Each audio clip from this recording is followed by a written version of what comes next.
masuk. Selamat siang Ibu. Ya, saya masih. Selamat siang Ibu. Selamat siang. Boleh tahu namanya siapa? Nama Ibu. Nama mau dari berapa? Kelas 10 IPS 1. IPS 1. Asalnya dari mana? Dari 10. Dari 10. Tadi sebelum kesini ada belajar. Ada Ibu belajar matematika. Siapa yang ngajar? Ibu Eki. Bagaimana cara menjawabnya? Bagus, tapi saya memang tidak terlalu suka dengan matematika ya, paham. Belajar saja terus pasti paham. Kalau tadi belajar terus mau tahu hubungan Ibu dari siapa? Dari Ibu Elvin juga Ibu. Apa yang Ibu Elvin katakan?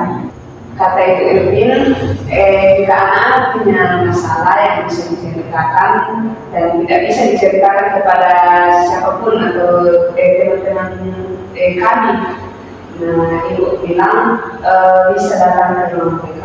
Di situ ada Ibu dan Ibu Kerja. Di situ kalian bisa menceritakan masalah kami kepada Ibu. Oke, kalau begitu Ibu pakai nama dulu ya, hari dia datang ke sini kan. Kalau Ibu menceritakan masalah dia. Nah, kalau dia kalau ada teman ini bukan Ibu sendiri ya, ada dua Ibu, pertama Ibu Risma. Nah, sedangkan Ibu sendiri Ibu Telda. Namanya Ibu Ibu Matilda Wandau, tapi biasanya dipanggil Ibu Telda. Nah, Ibu asalnya dari Papua. Sudah kenal Ibu kan? Oh iya, Ibu sudah. Kalau begitu Ibu mau tanya kira-kira nomor dengar dari dua Ibu kalau misalnya mau cerita masalah bisa datang ke sini. Berarti nomor pernah berikan pertanyaan kami yang konseling dan lain sebagainya. Sudah sering dengar tentang dunia konseling Ibu, tapi belum paham terlalu paham apa itu konseling. Belum paham ya. Kalau gitu dijelaskan sedikit. Bimbingan konseling adalah proses pemberian bantuan yang diberikan oleh konselor kepada konseling. Nah, konselor itu bisa pilih dan konseling adalah mawar.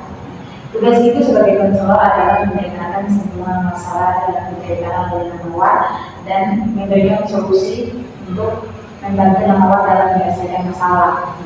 Belum mawar kami juga bahwa tidak semua masalah itu bisa diselesaikan. Ada masalah-masalah tertentu yang susah untuk diselesaikan. Mawar sendiri kan berperan sebagai konselor. Tugas mawar di sini adalah harus bisa menceritakan semua masalah-masalah yang dialami biar Ibu juga bisa tahu kira-kira solusi apa yang bisa diberikan. Nah, dalam proses konseling ini juga ada 3 asas yang perlu kita latih bersama atau perlu diketahui bersama. Nah, yang pertama adalah asas kerahasiaan. Asas kerahasiaan adalah asas di mana apapun yang kita bahas di dalam keluarga ini dan akan menjadi hasil kita berdua, jadi tidak akan diketahui oleh orang lain. Nah, yang berikut adalah asas keterbukaan. Asas keterbukaan ini adalah asas di mana kalau harus terbuka menyampaikan masalah-masalah yang dialami, biar dia juga bisa memberikan solusi atau jalan keluar untuk menyelesaikan masalah tersebut. Nah, yang ketiga adalah asas kesukarelaan. Asas kesukarelaan adalah asas di mana awal sukarela untuk datang ke sini. Jangan sampai karena tadi disampaikan bahwa oleh dia bahwa kalau mau menceritakan masalah dalam saja di bawah ini jadi nomor datang ke sini karena terpaksa. Tidak ya? Tidak sebenarnya sukarela. Oke. Kalau sukarela nomor sudah siap menceritakan masalahnya. Siap. Nah, kalau sudah siap, kira-kira sebentar ada kegiatan lagi ada belajar? Tidak ada, karena ini adalah jenis olahraga. Jadi butuh berapa lama untuk proses konseling? Bisa 20 menit atau 30 menit itu. Oke, butuh 20 sampai 30 menit ya. Oke, kita sepakati bahwa 20 menit atau 30 menit kita akan melakukan proses konseling. Nah, kalau begitu Ibu kasih kamu 10 menit atau 5 menit untuk mempersiapkan diri sebelum kita masuk dalam proses konseling. Bagaimana dengan nomor sudah siap? Ya, siap. Kalau begitu Ibu silakan mau untuk menceritakan, mungkin ada yang ingin diceritakan? Ya, jadi saya ingin bercerita tentang trauma Ibu. Awal mula trauma saya Ibu pada awal bulan November kan di sekolah kami mengadakan ibadah pagi itu. Nah, pada saat itu ada 3 mobil yang disediakan oleh sekolah untuk pergi ke tempat ibadah padang. Nah, saya sebenarnya kan di mobil terakhir itu hanya khusus untuk konsumsi, Bu. Nah, saya bukan anggota dari konsumsi, bidang konsumsi, tapi tidak tahu kenapa saya naik di mobil itu. Kan saya jadinya mencoba bersantai. Nah, saya mau naik di mobil konsumsi, mungkin karena saya juga lihat teman-teman saya ada di mobil itu, makanya saya ingin sama-sama dengan mereka di mobil konsumsi. Nah, di pertengahan jalan ini sudah mulai malam karena macet juga yang menghambat kami untuk sampai di lokasi tempat kegiatan itu. Nah, di jalan itu sekitar jam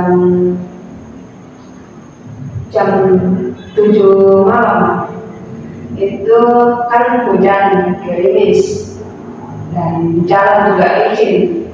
Nah, ini supir kami dia belum tahu jalur ke tempat itu, Bu, tempat ibadah padang kan baru pertama juga. Nah, pas pendakian supir kami ini mau opor gigi. Nah, pas dia mau opor gigi itu mobilnya mati, Bu. Jadi kan di mobil itu kan ditutupi tenda. Mobil itu kan tidak ada apa-apa karena tenda karena hujan juga, Bu. Jadi pas nanti mobil pas mau opor gigi itu mobil mundur ke belakang, itu sangat cepat sekali, Bu. Nah, dari situ mobil kami terbalik. Iya begitu, Bu. Di mobil kami terbalik. Nah, di dalam hati saya juga, Bu, kira kami ini sudah mati, Bu, karena kita baru pertama kali juga ini saya rasakan, Bu. Jadi untuk pas mobil itu jatuh, saya kayak terbang keluar, Bu. Langsung terbang keluar dan hanya kepala saya yang terbentur ke aspal jalan. Nah, pas saya lihat di mobil itu, saya langsung lari ke pinggir karena saya takut mungkin masih tergeser itu mobil dari atas. Dari situ, Ibu, sampai sekarang kalau ada kegiatan lagi mau menggunakan mobil trek, kayak ada rasa takut lagi, Bu. Ada ketakutan yang sudah menghantui, Bu. Jadi cerita yang kamu ceritakan ini tentang perjalanan kamu mengikuti ibadah badan, lalu kecelakaan terjadi tanpa diduga. Iya, Bu. Kira-kira itu jam berapa kalian mulai start dari sekolah? Jadi kami start sebenarnya apa yang disepakati jam 4, tapi karena banyak anak-anak yang terlambat datang, jadi kami start dari sekolah jam 6. Nah, itu mobil konsumsi juga banyak barangnya. Iya, banyak barang juga. Semuanya yang peralatan konsumsi ada di mobil itu.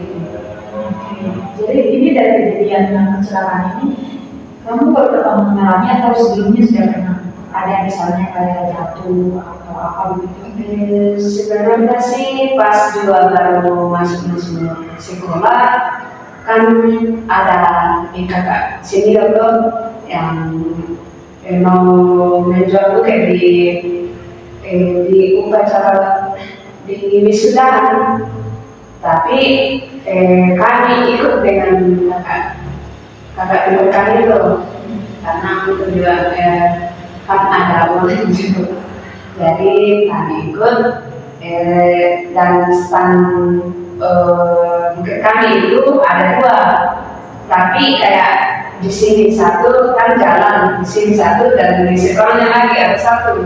Jadi di apa sebelahan jalan. Iya. Nah pas kan kayak ini mau macet, tapi pas bila ada pemilik itu mau memilih bukit, nah itu bukit yang mau yang cari, itu bukit yang cari ada di seberang jalan, yang kan saya di sini dan di sana yang Bukitnya ada di iya seberang pinggirnya kan. Ya, saya mau lari di sana, tidak lihat itu ternyata ada mobil yang lebih laju dari depan saya. Nah, di situ juga Bu, memang sudah ada ketakutan untuk minimal di jalan. Dari kecelakaan juga ini kayak membuat lebih takut ada ketakutan sendiri. Oh, ya. Jadi ada dua kejadian yang bikin kamu takut begitu, entah takut untuk menyeberang atau takut untuk berkendara. Iya. Jadi sebelum ibu beritahu kira-kira setelah kamu yang jatuh tadi ya dari kecelakaan yang tadi, kira-kira yang kalau ada kegiatan lagi kamu ikut atau tidak? Kalau memang diharuskan ikut, ya ikut saja Bu, tapi langsung tanya sebenarnya bisa pelan-pelan kalau ada pendakian enggak, penurunan, begitu saja. Kira-kira apa yang kamu rasakan kalau misalnya naik kembali lagi di trek lalu melakukan perjalanan jauh lagi? Yang saya rasakan itu Bu, kayak langsung kita dan ada rasa kayak berpikir ini mau mencapai lagi kalau memang sudah takut sekali Bu. Apalagi kalau mobil sudah mirip, jadi langsung kayak teriak. Jadi kira-kira kamu butuh solusi seperti apa gitu ya? Saya ingin ibu beri solusi supaya bagaimana cara mengatasi ketakutan saya ini. Jadi kamu tadi mau untuk ibu memberikan solusi ya terkait dengan kamu supaya tidak akan mengalami ketakutan yang Iya, ibu mungkin bisa memberikan solusi bahwa kecelakaan, kematian itu bisa datang kapan saja, mau duduk diam di rumah, mau jalan, mau berdiri, mau lakukan apapun dengan santai, kita pasti ada saja kecelakaan yang terjadi. Nah, dalam proses konseling ini mungkin ibu bisa membantu kamu sedikit untuk menangani masalah yang kamu alami tentang trauma atas kecelakaan yang terjadi pada kamu. Nah, dalam proses konseling ini tuh dalam konseling itu ada beberapa pendekatan. Dalam proses konseling kali ini ibu akan menggunakan salah satu teknik dari pendekatan REBT. Nah, nama tekniknya itu imagery atau perulangan kembali kejadian masa lalu melalui imajinasi.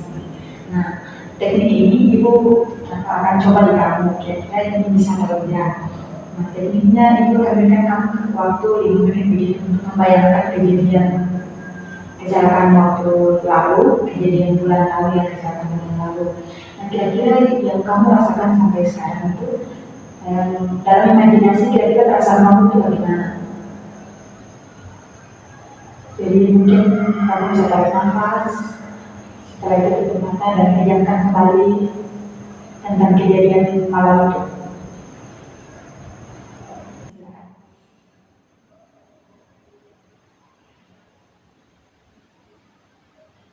Apa yang kamu rasakan?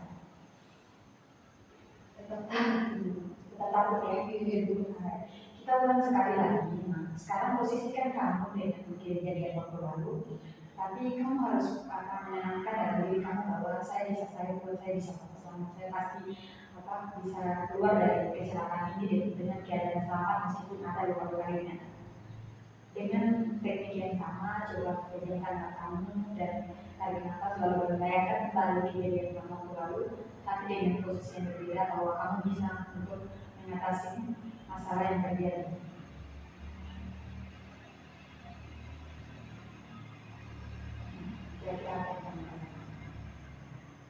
Itu Bu, kami juga beruntung dari dalam mobil itu kami banyak, tapi untung tidak ada korban jiwa Bu.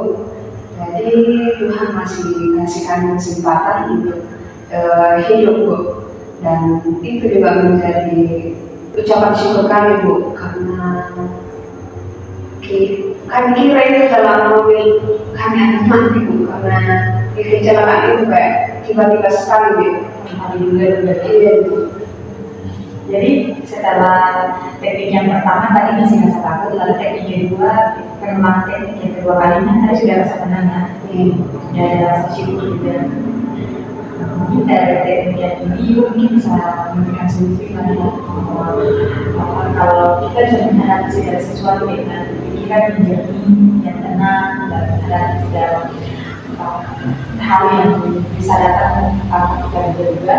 Karena kita dibeber kalau kita mau mengatasi masalah itu dan pasti itu semua akan berjalan dengan baik. Dan meskipun kecelakaan itu datang secara tiba-tiba, tapi kalau kamu yakin dan percaya bahwa kamu bisa selamat, itu pasti akan terjadi. Kalau kamu juga mendengar Tuhan, itu juga pasti akan Tuhan pasti tidak akan meninggalkan anak-anak kita. Harus mengambil namanya dalam keadaan sulit. Ya, jadi ibu harap kamu kedepannya kalau misalnya masih takut dengan kendala apa gitu, dicoba pelan-pelan saja. Jadi boleh gunakan teknik yang tadi wajarkan dengan kegiatan beberapa menit lalu membayangkan bahwa kamu bisa menghadapi semua masalah yang terjadi nantinya tanpa dalam masuk tanpa rasa takut. Ya, jadi ibu harap kamu kedepannya bisa lebih jernih dalam berpikir, bertindak. Tidak usah takut dengan kecelakaan-kecelakaan yang akan terjadi nantinya, karena mau dalam perjalanan atau mau dalam keadaan apapun itu pasti kecelakaan kematian itu pasti datang. Kalau kita juga, kalau kita mau, kalau kita sadari itu pasti akan terjadi seiringnya. Jadi tidak perlu untuk terlalu takut. Ibu tahu itu bisa. Kalau ibu ada di posisi kamu yang kecelakaan datang tiba-tiba, itu pasti ibu akan tahu.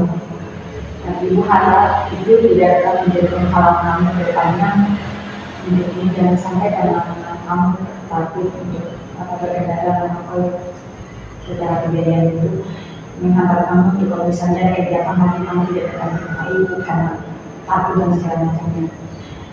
Jadi ibu harap kedepannya dengan proses konseling ini kamu bisa lebih dewasa dalam bersikap, bertindak, bahwa kecelakaan itu bisa terjadi kapan saja.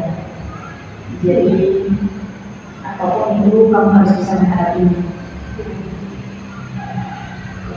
Bagaimana proses konseling ini bisa ada manfaat yang bisa diambil? Iya Bu, saya akan dari proses konseling ini, saya akan tetap bersyukur karena Tuhan masih memberikan hidup dari kecelakaan itu, karena kita juga tidak tahu kapan Tuhan akan mengikuti kita.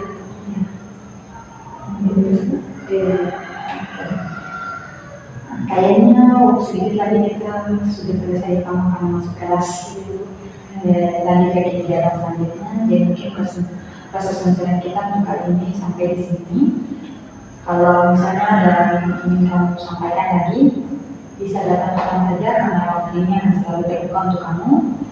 Dan ibu juga akan selalu di sini. Kalau tidak ketemu ibu, mungkin bisa ketemu ibu di sini. Di BKS katanya mungkin belum kenal, nanti kalau sudah ketemu nanti ketemu sama ibu.